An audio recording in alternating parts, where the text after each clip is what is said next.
Warahmatullahi wabarakatuh. Bagaimana kabar kalian hari ini? Mudah-mudahan dalam keadaan sehat walafiat. Nah, Bu Reni senang banget nih hari ini Bu Reni bisa menyapa kalian meskipun tidak secara langsung ya nak menyapanya nak. Mudah-mudahan kalian tetap semangat belajar jarak jauh ini ya. Intinya kalian jaga kesehatan dan selalu berdoa kepada Allah supaya corona cepat menghilang dan kita bisa belajar ke sekolah seperti biasa. Nah, untuk pelajaran tematik hari ini kita akan belajar tentang ungkapan perminta maaf, kemudian juga nanti kita ada tentang puisi, terus juga ada tentang lagu panjang pendek lagu peramah dan sopan. Nah, sekarang kita bahas dulu tentang ungkapan permintaan maaf. Apa sih ungkapan permintaan maaf itu? Nah, tentunya kalian sudah pernah dong meminta maaf ke orang lain atau ke orang tua kalian atau mungkin pernah ke guru kalian sebelumnya, ya. Tapi sebelum itu, kalian harus tahu dulu apa sih arti dari minta maaf. Minta maaf adalah cara untuk menunjukkan bahwa kalian mengakui berbuat salah dan telah belajar dari kesalahan tersebut. Terus ungkapan permintaan maaf itu merupakan ungkapan penyesalan untuk kesalahan yang dilakukan ya. Jadi ketika kalian berbuat salah, kalian harus segera meminta maaf. Jangan misalkan setelah berbuat salah kalian cuek begitu saja tidak meminta maaf ya, itu malahan menjadi dosa nantinya nak ya. Untuk kalian kalau sudah berbuat salah, kalian harus meminta maaf kepada orang tersebut. Bagaimana caranya? Ada caranya ya. Kata maaf, kalimat permintaan maaf disampaikan harus dengan bagaimana? Dengan sopan dan santun, kemudian tulus. Jangan gara-gara terpaksa karena misalkan disuruh orang tuanya atau disuruh ibu gurunya minta maaf. Terus juga ketika kalian meminta maaf itu harus dengan suara pelan, maksudnya bukan pelan berbisik-bisik ya nak. Pelan itu pelan sopan dan tidak berteriak. Misalkan begini, maaf dong, kamu nih, maaf dong. Nah, jangan begitu ya. Nah, minta maaf harus benar-benar tulus ya. Misalkan seperti ini, maaf ya Bu, saya sudah berbuat salah ya. Jangan maafin dong Bu, aku udah berbuat salah. Itu tidak boleh seperti itu ya. Kita harus dengan sopan, suaranya pelan, santun dan tulus. Jangan ada keterpaksaan dalam hati kalian. Oke, contoh kalimat permintaan maaf berdasarkan peristiwa. Ini ada satu kejadian, Raffi memecahkan pot bunga. Bagaimana kalimat permintaan maaf Raffi ke ibu? Jawabnya, maaf Bu, Raffi telah memecahkan pot bunga ibu. Nah, seperti itu ya, ada kata maafnya. Kemudian, kenapa meminta maafnya? Oh, karena telah memecahkan pot bunga. Oke, Bu Guru ada dua video ya tentang contoh ungkapan permintaan maaf. Ayo kita lihat. Cekidot. Mengapa kamu kemarin tidak datang ke acara ulang tahunku? Maafkan aku, Lala. Aku tidak bisa datang ke acara ulang tahunmu karena aku sakit. Oh, begitu. Tidak apa-apa, Dedi. Aku memaafkanmu. Apakah kamu sudah sembuh, Dedi? Iya, aku sudah sembuh. Terima kasih atas perhatiannya ya, Lala. Selamat ulang tahun. Sama-sama, Dedi. Terima kasih juga untuk ucapannya. Oh ya, ibuku pasti marah karena ini sudah maghrib. Ya Siska, sampai bertemu besok. Siska, ini kan sudah maghrib. Kenapa kamu baru pulang? Maafkan Siska, Bu. Siska tidak akan mengulanginya lagi. Oke, tadi kalian sudah menonton dua cuplikan video ya. Ada tadi cuplikan video kalimat permintaan maaf ya. Yang pertama itu ada kalimat permintaan maaf Dedi ke Lala karena Dedi tidak bisa menghadiri pesta ulang tahunnya Lala ya. Maaf ya Lala, aku tidak bisa menghadiri pesta ulang tahun kamu karena aku sedang sakit.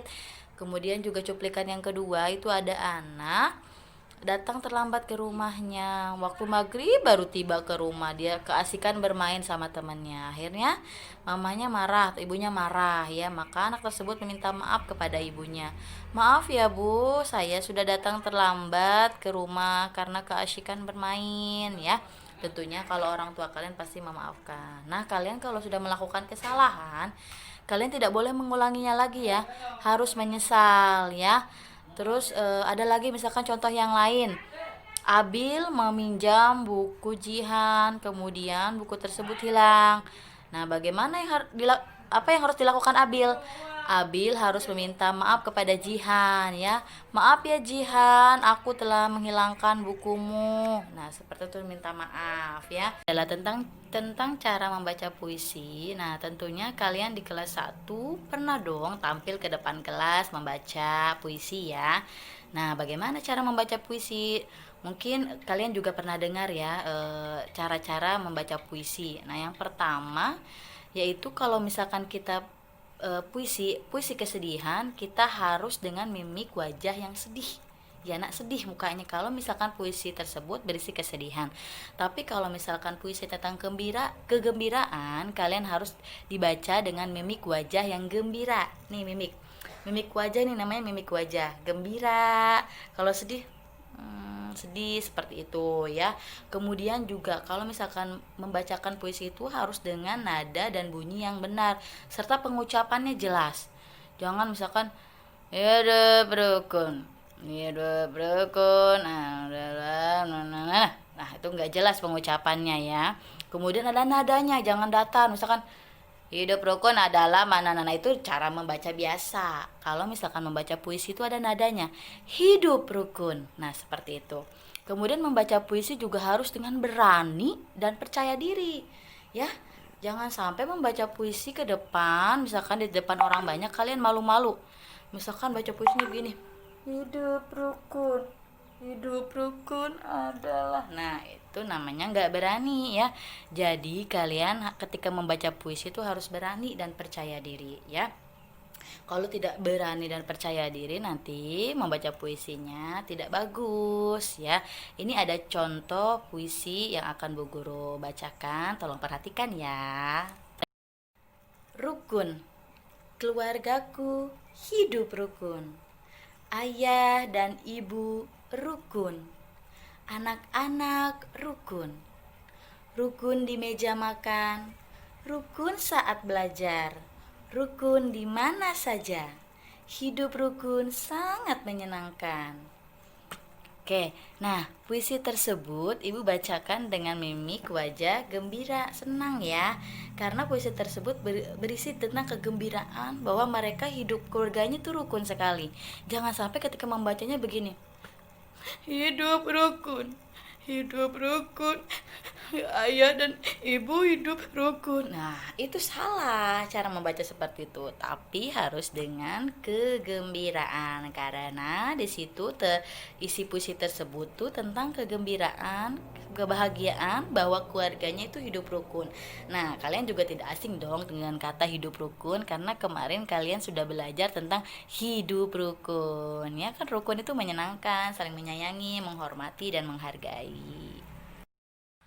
Oke, materi selanjutnya adalah panjang pendek sebuah lagu ya. Jadi kalau lagu itu ada yang dinyanyikan dengan nada panjang, kemudian juga ada yang dinyanyikan dengan nada pendek ya. Jadi sebuah lagu kalau nggak dinyanyikan dengan kalau kita tidak mengetahui panjang pendek sebuah lagu tersebut tidak akan enak dinyanyikannya ya nak. Nah, nanti juga kita ada belajar tentang kuat dan lemahnya lagu. Tapi untuk sekarang kita belajar tentang panjang pendek sebuah lagu. Untuk lebih memahami dan kalian juga bisa membedakan mana lagu yang dinyanyikan panjang dan pendek, ayo kita nyanyi sama-sama tentang lagu Peramah dan Sopan. Yuk, kita lihat video selanjutnya. Jangan lupa ikut bernyanyi ya.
kata yang ibu kasih tanda warna hitam itu berarti lagunya dinyanyikan panjang ya nak, seperti bukannya congkak congkak. Nah, bukannya bu itu panjang, bukannya sombong sombong itu panjang, yang disayangi yangi. Nah, seperti itu. Handai dan taulan lan. Kemudian hanya anak yang tak pernah bohong, hongnya panjang juga. Kemudian rajin bekerja. Nah, kernya panjang. Kemudian juga peramah dan sopan, pannya panjang. Jadi kalau lagu kita nyanyikan dengan panjang pendek yang betul atau benar, maka lagu itu akan enak didengarnya. Jangan sampai begini, bukannya congkak bukannya sombong yang disayangi handai dan taulan. Nah, itu nggak enak, apalagi kalau dinyanyikannya panjang-panjang. Bukannya congkak, itu berarti lagi lemes nyanyinya ya, lagi nggak semangat. Oke, cukup sekian pembelajaran dari ibu guru. Mudah-mudahan pemaparan yang ibu guru sampaikan bermanfaat buat kalian. Jika ada yang kurang jelas, silahkan ditanyakan ya. Oke, jangan lupa like and subscribe. Oke, terima kasih semuanya. Assalamualaikum warahmatullahi wabarakatuh.